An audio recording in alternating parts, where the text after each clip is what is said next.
Hello everyone, welcome back to my channel. Radhe Radhe सभी को। कैसे आप सभी लोग? होप आप सभी बहुत अच्छे होंगे। आप लोग अपनी पढ़ाई वगैरह बहुत अच्छे से कर रहे होंगे।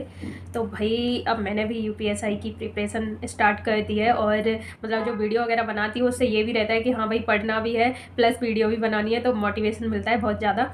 और आप लोग मेरे चैनल पर न्यू हैं तो सब्सक्राइब कर लीजिए और आप लोग मेरे साथ भी स्टडी कर सकते हैं, ठीक है। तो जैसे मैं अपना 1 वीक का मतलब मैंने रूटीन बनाया हुआ है कि एक हफ्ते में मुझे क्या क्या पढ़ना है, कैसे क्या है, तो उस तरीके से मैं अपनी पढ़ाई कर रही हूँ। छत हो गई है बहुत ज़्यादा गंदी और यहाँ पे मैं बैठ के पढ़ाई कर लेती हूँ जैसे जल्दी सुबह में और शाम को। लेकिन क्या है कि एक आंटी यहाँ पे साफ़ सफाई करने आती हैं तो वो आ नहीं रही हैं काफ़ी टाइम से, तो बहुत ज़्यादा गंदा था और मुझे अच्छा नहीं लगता। तो मैंने सोचा सबसे पहले साफ़ सफाई करते हैं, फिर उसके बाद अपना योगा वगैरह करेंगे, फिर अपनी पढ़ाई करेंगे।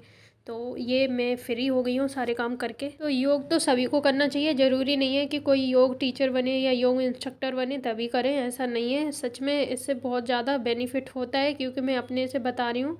मैं बहुत ज़्यादा पहले स्ट्रेस में रहती थी, बहुत मतलब जॉब की, करियर की, हर चीज़ की बहुत ज़्यादा टेंशन थी और पढ़ने के लिए इतना अच्छा माहौल नहीं। फिर दिल्ली में आके अपने जॉब वगैरह की, देन उसके बाद योगा वगैरह किया, तो अब बहुत सारी चीज़ें अब ठीक हो गई हैं मेरी। तो भाई अभी मैं अपने सभी काम से निवृत्त हो गई हूँ और फ्री होके एकदम से बैठ गई हूँ अपनी कॉपी पेन लेके। जैसे बोलते हैं ना ऑनलाइन जब कोचिंग हम पढ़ते हैं तब टीचर बोलते हैं कि भाई कॉपी पेन लेके बैठ जाओ, बिना कॉपी पेन लेके कोई भी बैठा तो उसे भगा दिया जाएगा। तो सेम वैसे ही मैं भी बैठ गई हूँ और मतलब ऑनलाइन क्लास करने में बहुत ज़्यादा अच्छा लगता है। मैंने वैसे ऑफलाइन कभी भी कोचिंग नहीं की, जितना भी पढ़ी हूँ मैं स्कूल कॉलेज में वो बस वहीं पे पढ़ी हूँ। अदरवाइज मैंने कोई भी क्लास अलग से एक्स्ट्रा ट्यूशन पढ़ी ही नहीं है कभी। बस अब ऑनलाइन क्लास लेती हूँ तो मतलब बहुत ज़्यादा अच्छा लगता है, और जब ऑफलाइन पढ़ते होंगे तब तो और ही ज़्यादा अच्छा लगता होगा और ज़्यादा अच्छा है।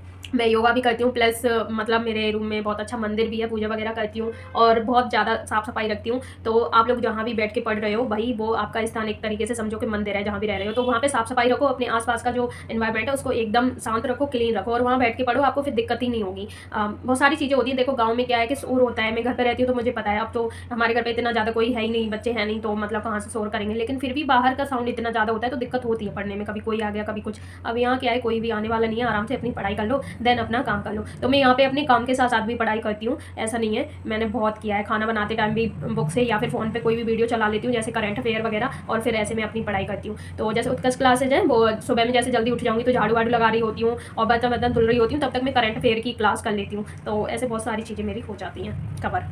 किसी भी चीज़ की तैयारी कर रहे हैं, पढ़ाई कर रहे हैं, तो उसके लिए देखो सबसे पहले आपका वातावरण होना चाहिए, जो इन्वायरमेंट कैसा है आपके आसपास, जहाँ भी बैठ के आप स्टडी कर रहे हो वहाँ एकदम से अपना क्लीन रखो, ठीक है। जरूरी नहीं है प्रॉपर आपके पास चेयर हो टेबल हो तभी आप पढ़ोगे, पढ़ने वाला इंसान कहीं भी पढ़ लेता है। अब जैसे मेरे रूम में अभी मतलब चेयर है लेकिन टेबल वगैरह के लिए कुछ नहीं है, तो भाई मैं अपनी फोल्डिंग पे ही आराम से बैठ के स्टडी कर लेती हूँ, प्लस जमीन पर बैठ के करती हूँ और चेयर पर बैठ के भी कर लेती हूँ। और आप जब भी पढ़ रहे हो तो कोशिश करें कि भाई आपकी स्पाइन एकदम सीधी होनी चाहिए, ठीक है। उससे बहुत ज़्यादा इफेक्ट पड़ता है। ये चीज़ सब मैंने योगा में पढ़ी है इसलिए आप लोगों को बता रही हूँ। तो आपकी कमर गर्दन एकदम सीधी होनी चाहिए और फिर आप लोग बैठ के आराम से पढ़ सकते हैं, ठीक है। तो कुछ कुछ चीज़ें हैं जो मैं बीच बीच में आप लोगों को बताती रहूँगी। तो हिंदी का हो गया, पॉलिटी का हो गया, अब मैथ में मैं करूँगी क्वेश्चन पेपर सॉल्व, ठीक है। तो मैं क्वेश्चन अभी सॉल्व करूँगी, मेरे पास भाई ने कुछ पीडीएफ है वो भेजी है, मैं उसमें से करूँगी। और यूपीएसआई की अभी मैं बुक नहीं है तो इसलिए उसमें से नहीं कर रही हूँ, और जो भी क्वेश्चन मुझे मैथ के रीजनिंग के चाहिए होंगे यूपीएसआई के तो वो सारे मेरे को भाई भेज देंगे, तो मैं उसी को सॉल्व करूँगी डेली। तो मैंने किया था परसेंटेज, तो उसी का क्वेश्चन मैं सॉल्व कर रही हूँ और देखती हूँ मैंने कितना कर पाया कितना नहीं। भाई अपना भी देखना चाहिए। तो अभी मैं टेस्ट मतलब देख रही हूँ, उसके बाद मैं देखती हूँ। टेस्ट में किसी भी ऐप पे नहीं दे रही हूँ, जो भाई ने मुझे क्वेश्चन भेजे मैं वो अटेम्प्ट कर रही हूँ, रीजनिंग का और मैथ का। इसके बाद मुझे लगेगा कि इसमें मुझे कुछ और पढ़ना चाहिए तब मैं पढ़ूंगी, देन मैं आगे के अपने चैप्टर उठाऊंगी। तो जैसे बहुत सारी चीज़ें मैनेज करनी पड़ती हैं, काम भी करना है, मतलब घर का सारा काम करना है प्लस जॉब, और फिर उसके बाद अपनी पढ़ाई और भी चीज़ें हैं, तो सारी चीज़ें मैनेज करनी पड़ रही हैं मुझे। मैंने अपना प्लान बनाया है, मेरा सेम वही रहेगा जो फर्स्ट डे बनाया था। उसमें कुछ चीज़ें चेंज करूँगी, जैसे मैथ में आज मैं क्वेश्चन सॉल्व करूँगी सारे, आज मैं क्लास नहीं करूँगी, ठीक है। मेरे से कितने होते हैं कितने नहीं, तो फिर उसके बाद उसको एनालिसिस करूँगी कि इसमें क्या इंप्रूव करना है परसेंटेज में, और मैंने कितना सीखा कितना नहीं, ठीक है। और हिंदी में मैं वर्णमाला का चैप्टर कर रही थी, तो और उसमें मतलब अभी और क्लास रहती है क्योंकि काफ़ी बड़ा टॉपिक है ये, तो वो ऑनलाइन क्लास करूँगी और कुछ रिवीजन करूँगी।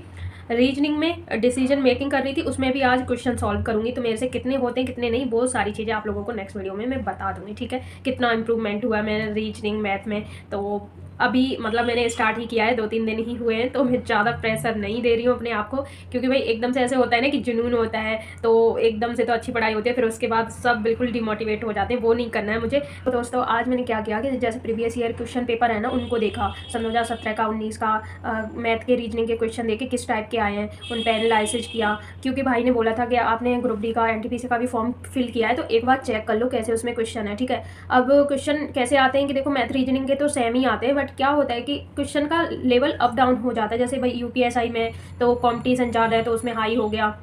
अब तो एनटीपीसी ग्रुप डी में भी बहुत ज़्यादा कंपटीशन होगा, तो इसमें भी हो सकता है, लेकिन बस जो क्वेश्चन के टाइप है वो चेंज कर देते हैं, तो किसी में शॉर्ट क्वेश्चन दे दिया, तो किसी में बहुत ज़्यादा लॉन्ग दे दिया, 1-2 लाइन कम ज़्यादा कर दी, ऐसे होता है। उस हिसाब से अपनी तैयारी कर रही हूँ कि जो यूपीएसआई की मैं तैयारी कर रही हूँ उसी से मेरा ग्रुप डी का और एनटीपीसी का हो जाए, क्योंकि आप लोगों को पता है कि देखो कॉम्पिटिशन तो बहुत ज़्यादा रहने वाला है, और हम तो अपना 100% देंगे ही, बट उसके साथ साथ और भी तैयारी हो जाएंगी तो बहुत अच्छा है, क्योंकि ग्रुप डी एनटीपीसी में क्या है, हिंदी तो आएगी नहीं, जीके जीएस रीजनिंग और क्या कहते हैं करंट अफेयर वगैरह, यही सारा कुछ आएगा। यूपीएसआई के लिए क्या है, मूल विधि और हिंदी एक्स्ट्रा पढ़नी पड़ेगी, तो उस तरीके से मैं अपनी तैयारी कर रही हूँ, ठीक है। तो वीडियो बनाते हैं तो उससे ये भी रहता है कि भाई हमें वीडियो भी बनानी है, प्लस हम अपनी पढ़ाई भी कर लेते हैं, तो मोटिवेशन भी मिलता है और हम मोटिवेट भी होते हैं। तो काम के साथ साथ आप लोग भी अपनी पढ़ाई वगैरह कर सकते हैं, और आप लोगों ने भाई लाइब्रेरी ज्वाइन कर लिए तो बहुत ही अच्छा है, टाइम से आप क्लास ले सकते हैं। जब वर्किंग है तब कर रहे हैं तो आपके पास जब टाइम होगा तभी पढ़ेंगे। जैसे मेरे पास जब टाइम होता है मैं तभी स्टडी करती हूँ। जैसे सुबह में स्टडी कर लेती हूँ 2 से ढाई घंटे, उसके बाद लंच टाइम में कुछ क्लास में अटेंड कर लेती हूँ, जैसे 30 से 40 मिनट का होता है, तो फिर उसके बाद शाम के टाइम में 3 से मतलब 2 से 3 घंटे तक अपनी पढ़ाई कर लेती हूँ। कुछ टाइम निकालती हूँ मैं मतलब रिवीजन वगैरह करने के लिए। देखा जाए तो वही 4 से 5 घंटे की ही मेरी स्टडी हो पाती है, इससे ज़्यादा नहीं हो पाती, क्योंकि भाई देखो काम भी करते हैं, रेस्ट भी चाहिए, और बहुत सारी चीज़ें होती हैं। एक भाई हम इंसान है, मशीन तो है नहीं, तो इसलिए उस हिसाब से मैं अपनी प्रिपरेशन करती हूँ। और भाई वीडियो भी डालते जा रहे हैं कि भाई अर्निंग का सोर्स तो कुछ होना चाहिए ना, पढ़ाई कर रहे हैं तो अब कब तक घर वालों से लेंगे। तो आज का जो मेरा टारगेट था वो कंप्लीट हो गया है, बस मैथ में मतलब ज़्यादा अच्छा नहीं हुआ, तो मुझे अब थोड़ी थोड़ी टेंशन सी होने लगी, इसीलिए मैं मॉक टेस्ट वगैरह नहीं लगा रही हूँ, क्योंकि सिलेबस भी कंप्लीट नहीं है, पढ़ाई भी अभी स्टार्ट किया है, और अभी से अगर आप लोग मॉक टेस्ट देने लगोगे ना तो बहुत ज़्यादा टेंशन हो जाएगी, डीमोटिवेट हो जाओगे। इसलिए मैं तो कह रही हूँ कि जब तक आपका 60-70% सिलेबस कवर ना हो जाए तब तक मत लगाओ, उसके बाद फिर अच्छे से लगाते रहो, साथ में अपनी स्टडी करते रहो। तो मेरा आज का यही था, और वीडियो पसंद आए तो लाइक कीजिए, और थैंक यू सो मच। मिलते हैं कल, बाय बाय, टेक केयर।